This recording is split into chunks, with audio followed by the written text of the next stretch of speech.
Good evening friends. இந்த ஆடியோவில் நம்ம ஒரு இன்ட்ராடே ட்ரேடரோட வாழ்க்கை அவங்களுக்கு நல்ல காலம் வருமா வராதா, இல்லை அவங்களோட லைஃபு இப்படியே புலம்பிக்கிட்டே இருக்கிற மாதிரி தான் இருக்குமா அப்படின்ற மாதிரி தான் இந்த டாப்பிக்கை பேச போகிறேன். ஏன்னா ஒருத்தர் இப்போ தான் என்கிட்ட கேட்டார் வாட்ஸ்அப்பில், சார் நான் ஒரு ஆப்ஷன் பையராக இருக்கேன், நான் என்றைக்குமே லாஸ் பண்ணிக்கிட்டே தான் இருக்கணுமா, நான் எப்போவுமே இப்படி புலம்பிக்கிட்டே தான் இருக்கணுமா அப்படின்னு அவர் என்னை தூண்டி விட்டார். சரி, இதையே ஒரு டைட்டிலாக வச்சுருவோமே அப்படின்ற மாதிரி அவர் புலம்புலையே தான் இதில் நான் அப்படியே சொல்ல போகிறேன். அப்போது இன்ட்ராடே ட்ரேடரோட வாழ்க்கை நல்ல காலம் வரவே வராதா, இப்படியே தான் நாங்கள் புலம்பிக்கிட்டே இருக்கணுமா, என்றைக்குமே லாஸ் பண்ணிக்கிட்டே தான் இருக்கணுமா, இதுக்கு ஒரு எண்டே இல்லையா அப்படின்ற மாதிரி கேட்டால், எண்டெல்லாம் இருக்குது அப்படின்ற மாதிரி தான் இந்த ஆடியோவில் நான் கடைசியில் முடிக்க போகிறேன். நம்ம வாங்க போகலாம். அதாவது ஸ்டாக் மார்க்கெட்டில் 2 வகையான ஜனங்க இருக்கிறாங்க. 2 டைப்பு தான் இருக்கிறாங்க. ஒரு வகை அவங்க எப்படின்னா 10 வருஷம் முதலீடு பண்ணுவாங்க, அமைதியாக தூங்கிடுவாங்க, அவங்க இன்வெஸ்டர்ஸ். இன்னொரு வகை யாரான்னா காலையில் 9:15 மணிக்கு லாகின் பண்ணுவாங்க, 9:20க்கு பிபி ஹை ஏறிடும், 9:25க்கு லைஃப்பில் பல லெசன்களை மார்க்கெட்லேருந்து கற்றுப்பாங்க. இந்த 2 வகை தான். 2வது வகை யாருன்னு உங்களுக்கு இப்போ புரிஞ்சிட்ருக்கோம், நம்ம தான், வேறு யார், ஆப்ஷன் பையர் இன்ட்ராடேயில். அப்போது இந்த 2வது வகையில் கேட்டகரி தான் நாம் இன்ட்ராடே ட்ரேடர்ஸ் அப்படின்னு சொல்கிறோம், கரெக்டுங்களா? அவங்கள இன்வெஸ்டர்ஸ் அப்படின்னு சொல்லுவோம். லாங் டேர்மில் அவங்க வாங்கி வச்சுட்டு அவங்க தூங்கலாம், 10 வருஷம் தூங்கலாம், மார்க்கெட் அதுக்குள்ளே பெரிய லெவலில் ப்ராஃபிட்டும் பண்ணலாம், பெரிய லெவலில் கவுத்தும் விடலாம். ஆனால் நம்ம இன்ட்ராடே ட்ரேடர்ஸ் அவங்களோட லைஃபு, அவங்களோட ரொட்டீன் ஒர்க்கு மார்க்கெட்டில் எப்படி இருக்குன்னா, காலையில் இன்ட்ராடே ட்ரேடர்ஸ் காலப்பொழுது எப்படி ஸ்டார்ட் ஆகும் தெரியுமா? 9:10 மணி, 9:10 ஆகிடும். இன்றைக்கி மார்க்கெட்டில் காமாக இருக்கணும், ஓவர் ட்ரேடிங் பண்ணக்கூடாது, எமோஷனே ஆகக்கூடாது, நிதானமாக ஒரு ட்ரேடு எடுக்கணும், லாஸ் வந்தால் வெளியே வந்துடணும், ப்ராஃபிட் வந்தால் அதை புக் பண்ணிவிட்டு கம்முன்ட்டு அதோட ட்ரேடே பண்ணக்கூடாது. 9:10க்கு அது வரையும் இவங்க மைண்டு இவ்வளோ பக்காவாக திங்க் பண்ணும். 9:15க்கு மார்க்கெட் ஓப்பன் ஆகும். மார்க்கெட் 9:15க்கு ஓப்பன் ஆச்சா, 9:16க்கு ஐயோ கேண்டில் ஏன் இப்படி ஜம்ப் ஆகுது அப்படின்ற மாதிரி திங்கிங் வரும். ஏன்னா அப்போ தான் ஓப்பனே ஆகிறான். அந்த ஒரு நிமிஷத்தில் கண்டிப்பாக டிமாண்ட் அண்ட் சப்ளைக்கு ஏற்ற மாதிரி மார்க்கெட் ஏறிக்கிட்டே இறங்கிட்டே தான் இருக்க போகுது. அந்த 9:15க்கு ஐயோ கேண்டில் ஏன் இப்படி ஜம்ப் ஆகுது அப்படின்ற மாதிரி பேச ஆரம்பிச்சிருவோம். 9:17க்கு ஸ்டாப் லாஸ் போய் ஹிட் ஆகும். ஐயோ அடுத்த செகண்டே, அடுத்த ஒரு நிமிஷமே ஸ்டாப் லாஸ் ஹிட் ஆகிடும். 9:18க்கு என்ன பண்ணுவோம், மறுபடியும் ரிவெஞ்ச் ட்ரேடு போடுவோம். 9:20க்கு என்ன பண்ணுவோம், 2வது ட்ரேடும் லாஸ் ஆகிடும். ஸோ இந்த 9:15க்கு தான் மார்க்கெட் ஓப்பன் ஆகுது. 9:20க்குள்ளே 2 ட்ரேட் பண்ணிவிட்டு 2மே லாஸ் பண்ணிவிடுவோம். 9:25க்கு ஒரு டைலாக் நமக்குள்ளேயே தோணும். ஒவ்வொரு அந்த 2 ட்ரேட் லாஸ் பண்ணவங்களுக்கு ஒரு டைலாக் தோணும். என்ன தோணும், இந்த மார்க்கெட்டை யார் நடத்துகிறாயா, சரியான ஒரு மேனிப்புலேஷன் மார்க்கெட்டு அப்படின்ற மாதிரி நம்ம ஒரு டைலாக்கை விடுவோம். இது நம்ம எத்தனை பேர் சொல்லியிருப்போம்? நீங்கள் உங்களோட ப்ரீவியஸ் ஹிஸ்ட்ரியை நினச்சி பார்த்தீங்கன்னா எல்லாருமே இப்படி தான் சொல்லியிருப்போம். இது மார்க்கெட்டாக, இந்த மார்க்கெட்டை எவையா கண்டுபிடிச்சான் அப்படின்ற மாதிரி பேசுவோம். இந்த மார்க்கெட்டில் எல்லாமே மேனிப்புலேஷன் தாங்க அப்படின்னு சொல்லுவோம். அது வரையும் நமக்கு ஏன் அது 9:10க்கு இருக்கும்போது ஏன் அது தோண மாட்டுது, ஏன் 9:15க்கு ட்ரேடு எடுத்ததுக்கப்புறம் ஏன் இந்த மாதிரி தோண மாட்டுது? மார்க்கெட்டே மேனிப்புலேஷன் தான். மார்க்கெட்டை எவனோ ஒருத்தன் மேனுவலாக ட்ரேட் பண்ணுறான் அப்படின்ற அந்த திங்கிங் ஏன் ட்ரேடிங் எடுக்கிறதுக்கு முன்னாடி தோண மாட்டுது, லாஸ் வந்ததுக்கப்புறம் ஏன் தோணுது அப்படின்றத நம்ம இங்கே புரிஞ்சுக்கணும். கரெக்டாக நான் கேட்குறது?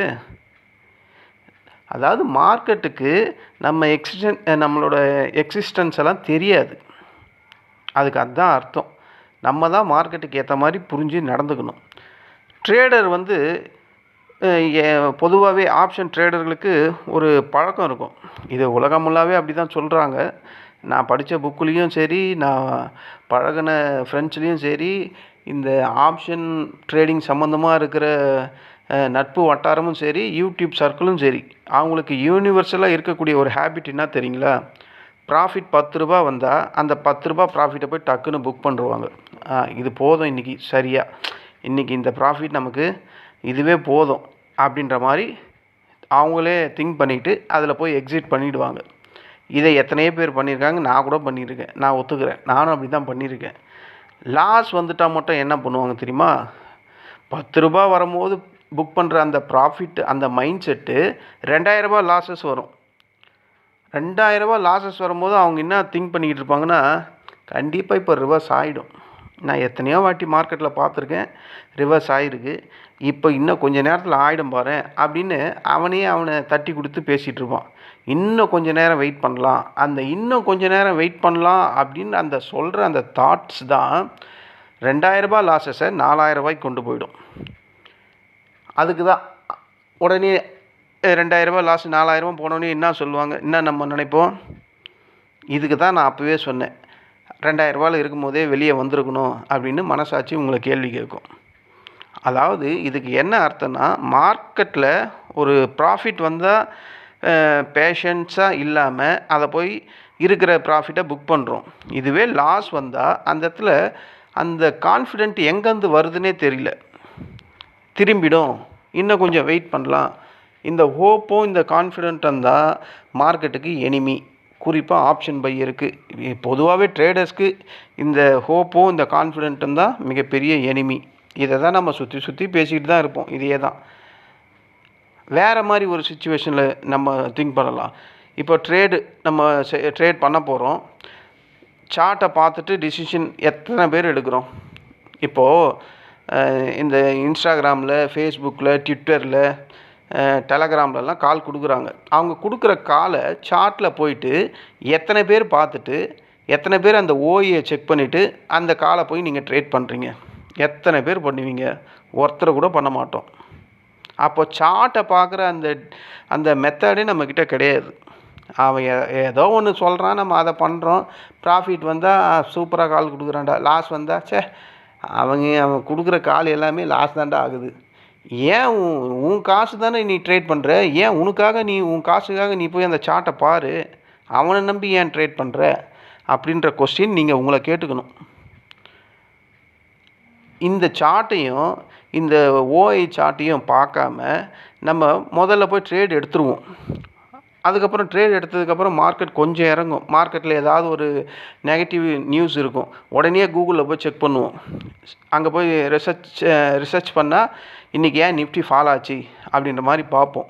எப்போது ட்ரேட் எடுத்து லாஸ் ஆனதுக்கப்புறம் போய் பார்ப்போம். ஏன் இதை ஒரு ட்ரேட் எடுக்கிறதுக்கு முன்னாடி மார்க்கெட்டில் என்ன நெகட்டிவ் நியூஸ் இருக்குது, என்ன பாசிட்டிவ் நியூஸ் இருக்குதுன்னு ஏன் நம்ம பார்க்குறதில்ல அப்படின்றத நம்மளை நாமே கேட்டுக்கணும். அப்போது நம்ம திங்கிங் என்னவாக இருக்குது, ஃபஸ்ட்டு ட்ரேட் பண்ணிடணும், அதுக்கப்புறம் தான் மற்ற அனலைஸ்லாம் அப்புறம் தான் பண்ணணும். அப்படி இருந்தால் நம்ம இன்ட்ராடே ட்ரேடர்ஸோட, அதாவது இந்த ஆப்ஷன் பையரோட வாழ்க்கையில் நிம்மதி எப்படி இருக்கும்? அப்போ புலம்பல் தானே அதிகமாக இருக்கும். இதெல்லாம் ஒவ்வொரு ஆப்ஷன் பையரும் உங்களுக்குள்ளேயே நீங்களே கேட்டுக்கணும். நானும் எனக்குள்ளே கேட்டுக்கிட்டு தான் இருக்கிறேன், இன்னும் விட தான் கிடைக்க மாட்டுது. ஸோ அது மாதிரி நம்மளை நாமே கேட்டுக்கணும். இந்த கொஸ்டின்ஸ்லாம் கேட்டால் இந்த புலம்பல்லேருந்து கொஞ்சம் வெளியே வரலாம் அப்படின்ற மாதிரி. இது எல்லாத்துக்கும் காரணம் அந்த தஞ்சாவூர்காரர் தான். அடுத்தது ரியாலிட்டியை செக் பண்ணணும். மார்க்கெட்டில் என்ன ரியாலிட்டி? நேர்மையாக சொல்லணும்னா இன்ட்ராடே ட்ரேடரோட வாழ்க்கை ஈஸி கிடையாது, அது உண்மை தான். ஆனால் சில நாள் என்ன வரும், கண்டிப்பாக ப்ராஃபிட் நல்லா வரும். ப்ராஃபிட் வந்தவொடனே என்ன ஆகிடும், கான்ஃபிடென்ஸ் ஸ்கை ராக்கெட்டில் இருக்கும். மார்க்கெட்டில் எல்லாம் நமக்கு தெரியும், கண்டினியூஸாக ஒரு வாரமாக நான் ப்ராஃபிட் பண்ணிக்கிட்டு இருக்கேன், மார்க்கெட் இந்த டைரெக்ஷனில் போனால் அதில் தான் வரும், எப்படி இருந்தாலும் அவன் இறங்கிட்டு ஏற போகிறான், இல்லை ஏறிட்டு இறங்க போகிறான், இல்லை சைட்வேல போவான். ஒரு 5 நாள் தொடர்ச்சியாக ப்ராஃபிட் வந்தால் நம்மளோட கான்ஃபிடென்ஸ் இந்த லெவலில் இருக்கும். அடுத்த 2-3 வாரத்தில் கண்டினியூஸாக லாஸ் வரும். அப்போ அந்த செல்ஃப் கான்ஃபிடென்ஸ், வானத்தில் இருந்த செல்ஃப் கான்ஃபிடென்ஸ் என்ன ஆகும்னா புதகுலிக்கு போயிடும், கிரவுண்ட் லெவலுக்கு வந்துடும். அப்போது இதில் இருக்கக்கூடிய உண்மை என்ன, மார்க்கெட்டில் நீ ப்ராஃபிட் பண்ணு, லாஸ் பண்ணு, அதெல்லாம் ஒரு மேட்டரே கிடையாது. மார்க்கெட்டில் சர்வே பண்ண கற்றுக்கோ, அதுதான் உண்மையான ஒரு ட்ரேடர், அவன் தான் ஒரு உண்மையான ரியல் வின்னர் அப்படின்னு மார்க்கெட் சொல்லுது. நீ ஒரு வாரம் ப்ராஃபிட் பண்ணிவிட்டு 2 வாரம் லாஸ் பண்ணுறதுக்கு மார்க்கெட்டில் நீ என்ன பண்ணி முடிக்க முடியும்? எப்படி பார்த்தாலும் நீ லாஸில் தானே இருக்க. அப்போ நம்ம ஆப்ஷன் பையிங் பண்ணுற எல்லாருடைய லைஃப்லேயும் என்ன இருக்குது? பெரிய லாஸஸ் தான் இருக்குது ஒவ்வொருத்தர் பின்னாடியும். திங்க் பண்ணி பாருங்கள். நான் ஒரு ஆப்ஷன் பையர், நான் 7 லட்ச ரூபா லாஸ் பண்ணேன், நான் ரெக்கவரி பண்ணுறேன், என் சைடு இந்த மாதிரி இருக்குது. இன்னும் சில ஆப்ஷன் பையர் இருக்காங்க. எத்தனை ஆப்ஷன் பையர் நம்ம இருக்கிறோம்? எல்லார் சைட்லேயும் பின்னாடி எத்தனை பேர் ப்ராஃபிட்டில் நம்ம இருக்கோம் அப்படின்னு சொல்ல முடியும்? அப்போ எல்லார் சைட்லேயும் பேக் சைடில் என்ன இருக்குது? பெரிய லாஸஸ் தான் இருக்குது. அப்போ இந்த லாஸஸ் ஏன் வருதுன்னு உங்களை நீங்கள் கேட்டுக்கணும். அப்போ அங்கே என்ன நம்ம பண்ணியிருக்கோம்? டிசிப்ளினே இருந்திருக்காது.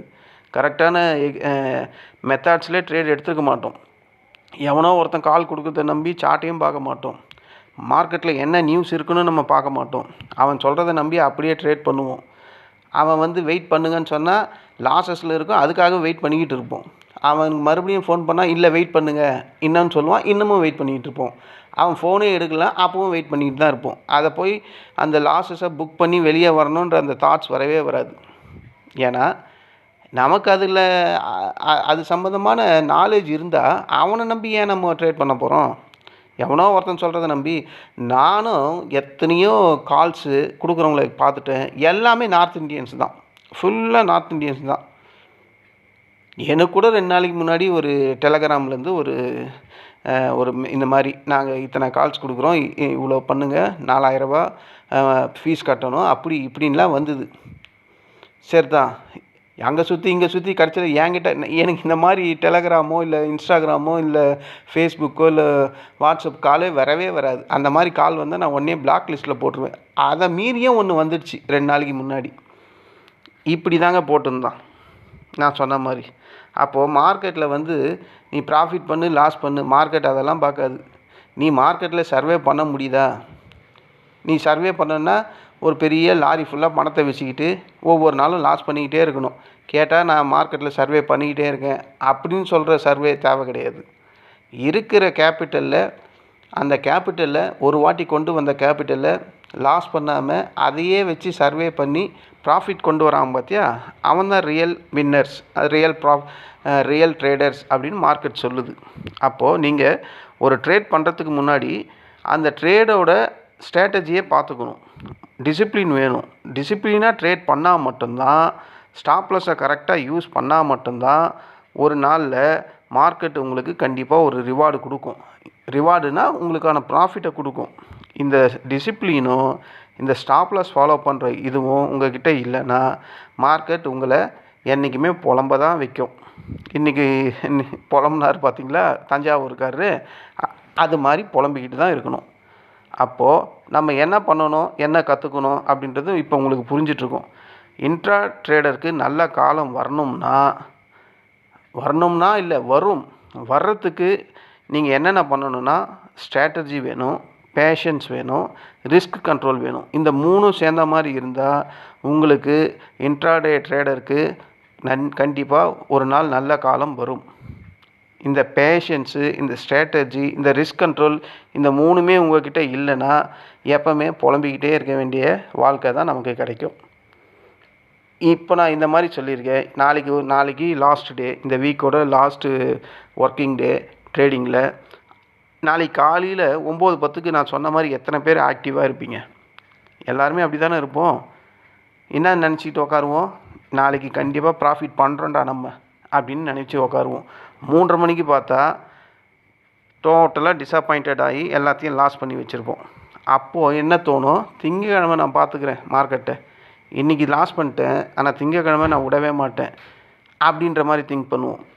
நமக்கு திங்கிங் என்ன வரணும்னா, ஏன்டா வெள்ளிக்கிழமை லாஸ் பண்ணோம் அப்படின்றது திங்கிங் வரவே வராது. அடுத்ததை நம்ம மார்க்கெட்டை நம்ம எப்படியும் ஜெயிச்சிருவோம் அப்படின்ற மாதிரி திங்கிங் வர்றதுனால தான் தொடர்ச்சியாக நம்ம தோற்றுக்கிட்டே இருக்கிறோம். இதெல்லாம் நீங்கள் தெரிஞ்சுக்கணும். இந்த ஸ்ட்ராட்டஜி, இந்த பேஷன்ஸ், இந்த ரிஸ்க் கண்ட்ரோல், இந்த 3த்தையும் ஒரு சேர உங்களுக்குள்ளே கொண்டு வாங்க. அப்புறம் மார்க்கெட்டில் உங்களுக்கு நல்ல காலம் கண்டிப்பாக வரதான் செய்யும்.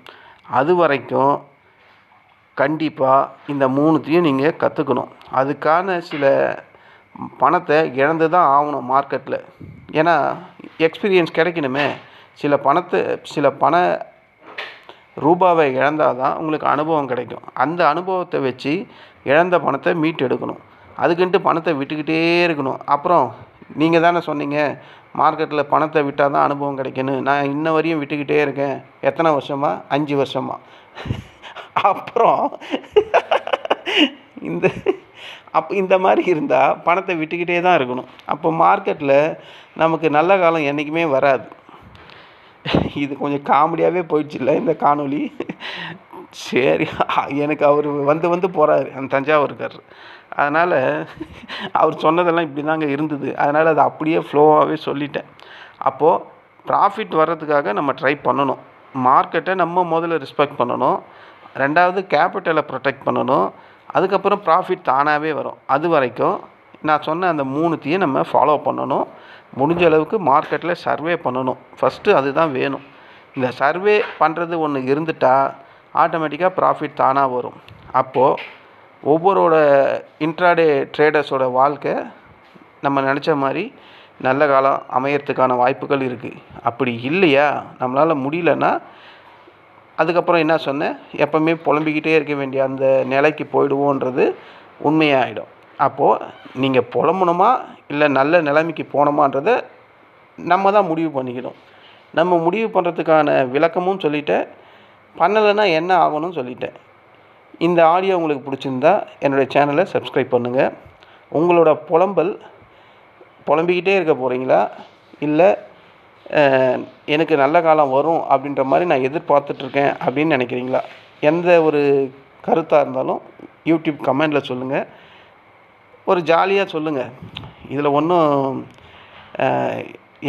ஏற்ற தாழ்வெல்லாம் ஒன்றும் கிடையாது. எல்லாருமே லாஸ் தான் பண்ணுறோம். நானும் லாஸ் பண்ணுறேன், நீங்களும் லாஸ் பண்ணுறீங்க. எவ்வளோ பேர் தான் அந்த மாதிரி புலம்புறோம் அப்படின்றத பார்ப்போமே. எனக்கு தெரிஞ்சு 90% புலம்பிக்கிட்டு தான் இருப்போம்.